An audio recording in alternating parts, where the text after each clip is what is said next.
Polling স্টেশনের বদলে সংশ্লিষ্ট বিধানসভা কেন্দ্রের ভোটার হলেই বিএলএ। বুথ লেভেল এজেন্ট নিয়োগের নিয়মে পরিবর্তন আনল নির্বাচন কমিশন। আগের নিয়মে বিএলএকে সেই বুথেরই ভোটার হতে হবে, সেই নিয়মে পরিবর্তন আনল কমিশন। সংশ্লিষ্ট কেন্দ্রের খসড়া ভোটার তালিকা খতিয়ে দেখবে বিএলএ।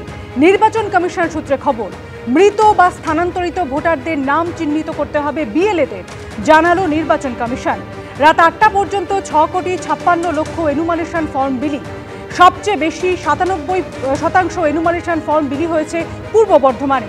এখনো পর্যন্ত সবচেয়ে কম 66% ফর্ম বিলি হয়েছে কলকাতা উত্তরে। 3 দিন বেড়ে 14ই নভেম্বর পর্যন্ত বাড়িতে ফর্ম দিতে পারবেন বিএলওরা। এমনই নির্দেশ পাঠিয়েছে মুখ্য নির্বাচন আধিকারিকের দফতর। সময় বৃদ্ধির আবেদনে সাড়া দিয়ে নির্দেশ কমিশনের, দাবি বিএলও ঐক্যমঞ্চের।